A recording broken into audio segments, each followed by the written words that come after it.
Buenas tardes chicos, este es el primer video de la materia de biología. El tema que estábamos llevando la anterior semana son las células, la célula eucariota para ser más precisos. Entonces, repasemos, la célula eucariota se diferencia de la célula procariota porque tiene un núcleo verdadero, es decir, que su contenido o material genético está envuelto en una membrana y está organizado. En cambio, la célula procariota no tiene un núcleo. El ADN está empaquetado pero está nadando dentro del citoplasma. Otra cosa que vimos también la anterior semana es que las células eucariotas pueden dividirse morfológicamente en células vegetales y en células animales. Recordemos también que esta no es una clasificación según la evolución o no es una clasificación evolutiva estrictamente, sino es una forma de poder diferenciar a células que tienen dos funciones bastante diferenciadas o que tienen dos propiedades bastante diferenciadas. La capacidad de hacer fotosíntesis y la otra que es la capacidad de movimiento. Entonces la célula vegetal va a tener la pared celular hecha de celulosa y hemicelulosa que vamos a ver más adelante y va a tener también cloroplastos y vacuolas grandes. En cambio, la célula animal va a carecer de esta pared celular y va a tener a cambio los flagelos y los cilios que le van a permitir motilidad o movilidad.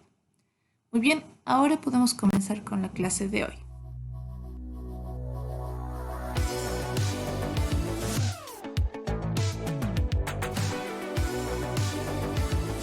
Bueno, comenzando con las partes de la célula, está la pared celular, que sería la parte más externa que solo se encuentra en células vegetales. Está formada por una capa externa llamada lamela intermedia y tiene una red debajo de esta formada por túbulos de celulosa y hemicelulosa. Estas proteínas, tanto la lamela como la celulosa y hemicelulosa, van a estar rodeadas de pectina, que le van a conferir un poco más de flexibilidad. Las funciones de la pared celular van a ser mantener la forma de la célula y protegerla de condiciones externas, especialmente de la deshidratación, como hemos visto en clase. La membrana celular es la siguiente parte, digamos la segunda parte más externa que sí se encuentra en todas las células. Está formada por dos capas de fosfolípidos. Como hemos visto en química, los fosfolípidos tienen una parte hidrofóbica, una parte hidrofóbica que sería la cola y una cabeza hidrofílica. Cuando forman una bicapa, se forma esta siguiente estructura: cabeza, cola, cola y cabeza. Esto permite que la membrana pueda dejar pasar ciertas sustancias y prohíbe el ingreso de otras. La membrana también tiene moléculas de colesterol incrustados que también van a ayudar al transporte de moléculas. Y la parte más importante de la membrana van a ser las proteínas. Pueden haber proteínas transversales que van a perforar o van a estar en toda la membrana, desde un extremo a otro, o proteínas periféricas que solamente se van a encontrar en una de las caras de la membrana.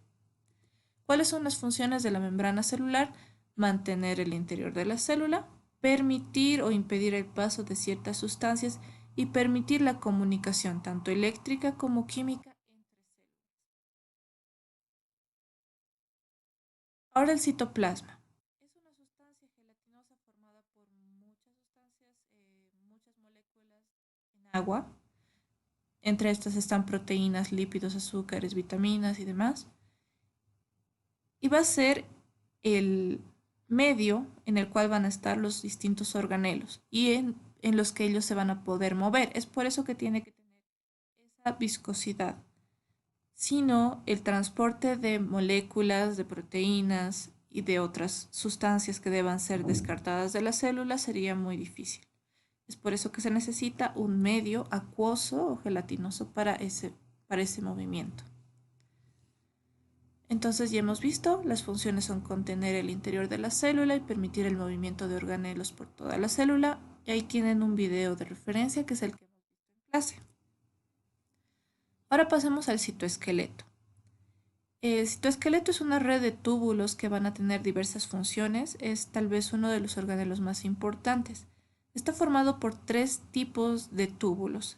Los primeros son los microfilamentos, que podemos ver aquí abajo, que están formados solamente de actina y van a ser responsables de los movimientos celulares.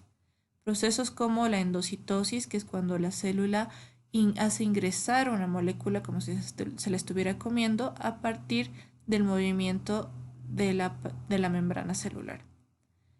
Luego tenemos a los microtúbulos, que están formados por alfa-tubulina y beta-tubulina, que es aquí la imagen del medio,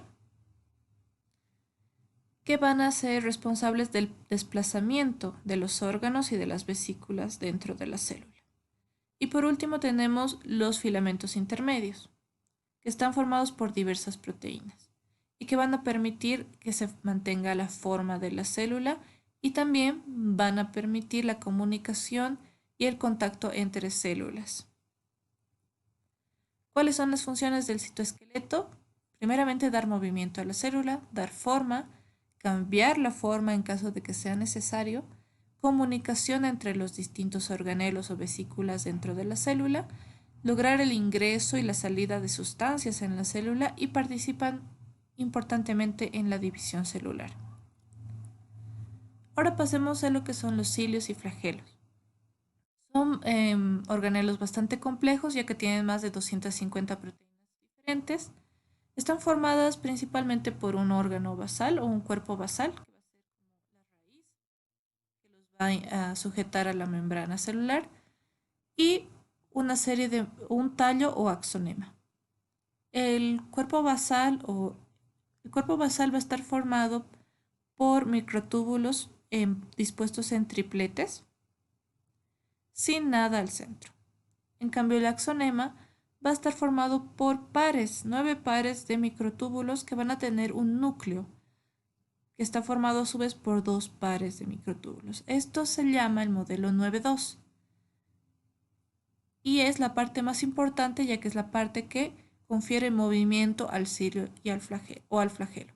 Y esa es la función principal de estos organelos, dar movimientos a las células y permitir la alimentación en caso de protozoarios.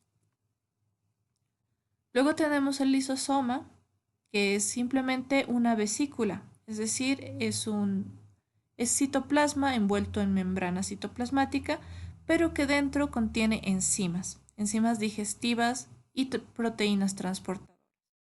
Entonces su función va a ser digerir o romper moléculas que puede que ya no sirvan a la célula o que necesitan pasar por algunos otros procesos químicos antes de obtener su función final. El siguiente organelo son las vacuolas.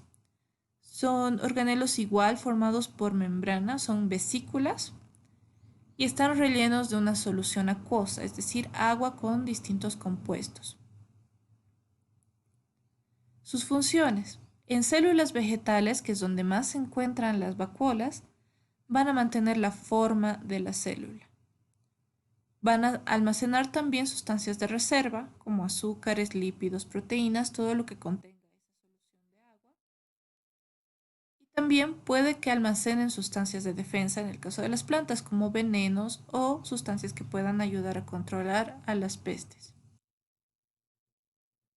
El siguiente organelo que vamos a ver son los ribosomas.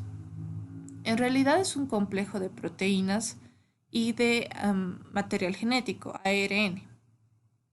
Contiene dos subunidades principales. La subunidad grande, que va a ayudar a ensamblar aminoácidos, y la unidad menor, que se encarga de formar un camino de paso entre el ARN mensajero para leer el mensaje que contiene. Entonces les explico un poquito más.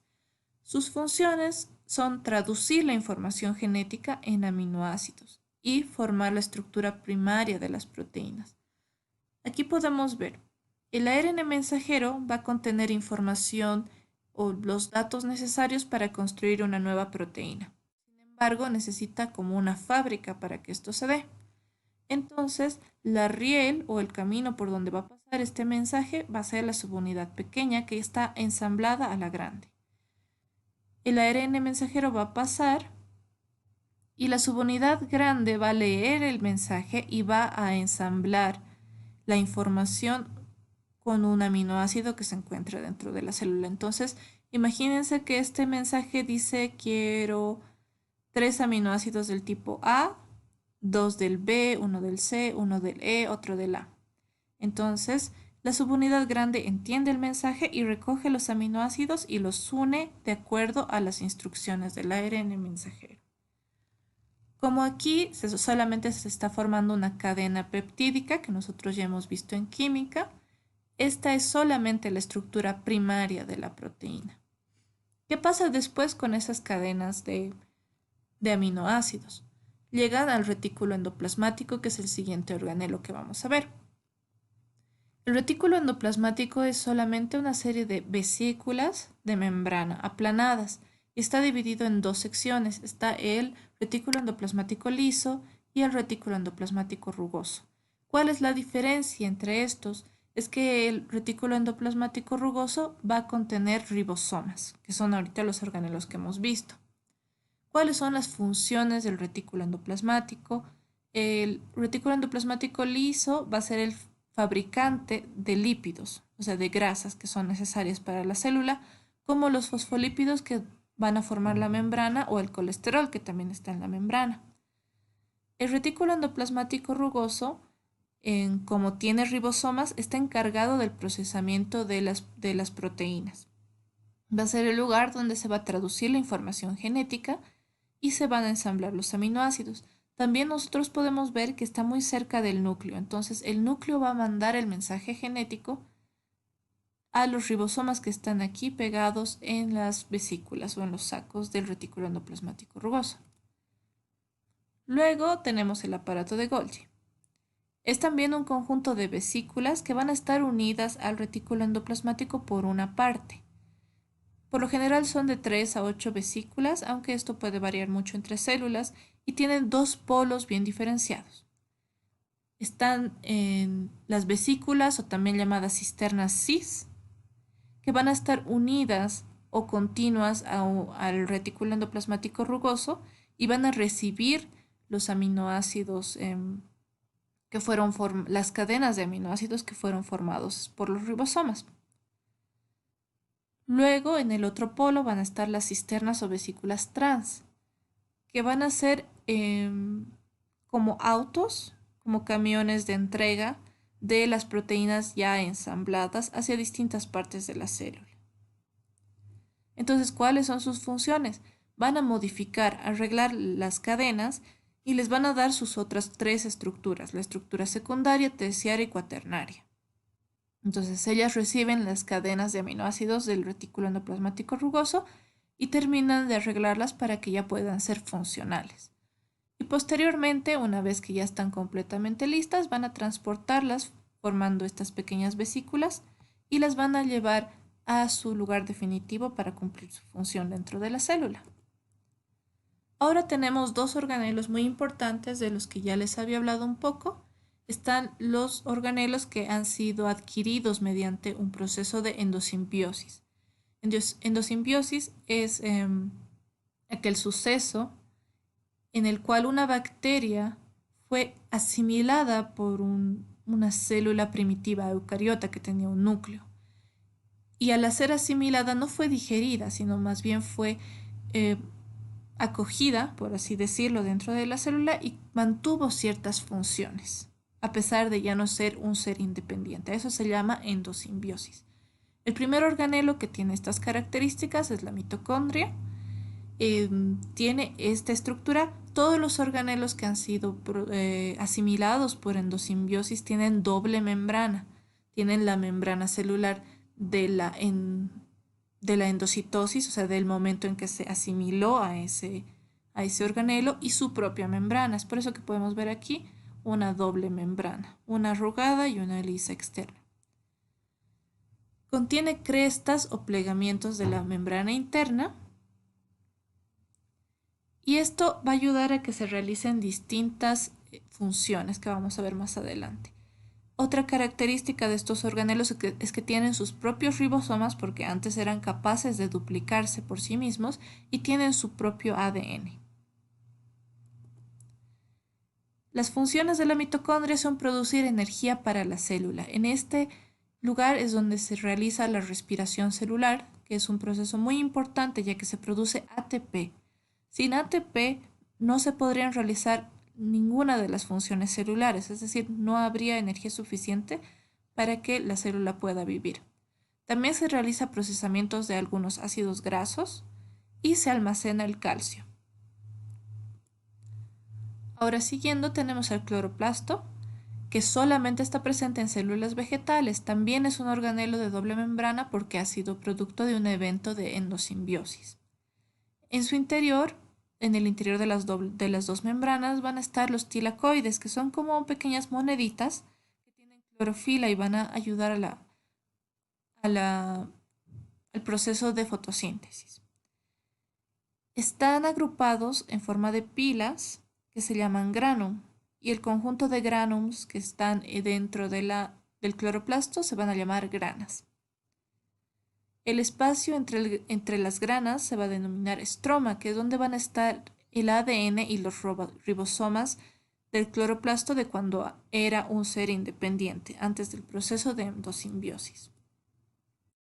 Su función principal va a ser realizar la fotosíntesis, que es el proceso por el cual las plantas o las células vegetales en general van a convertir la materia inorgánica, como el dióxido de carbono y el agua, en azúcar, en glucosa que van a poder asimilar y utilizar para obtener energía posteriormente.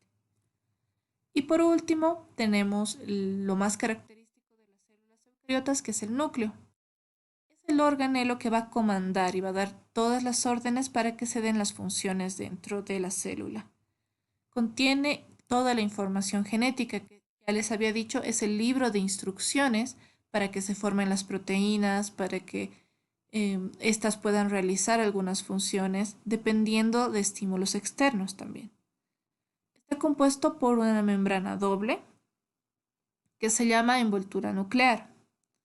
En esta envoltura nuclear hay algunos poros que son lugares donde se va a poder permitir el ingreso o la salida de componentes que van a comunicar el citoplasma con el núcleo. Por ejemplo, el ARN mensajero tiene que salir para llegar a los ribosomas y algunas proteínas tienen que llegar al núcleo para una función que vamos a ver ahora.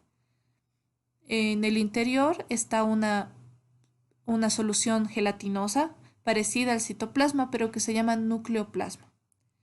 Y en la parte interna hay un pequeño cuerpo o corpúsculo que se llama nucleolo.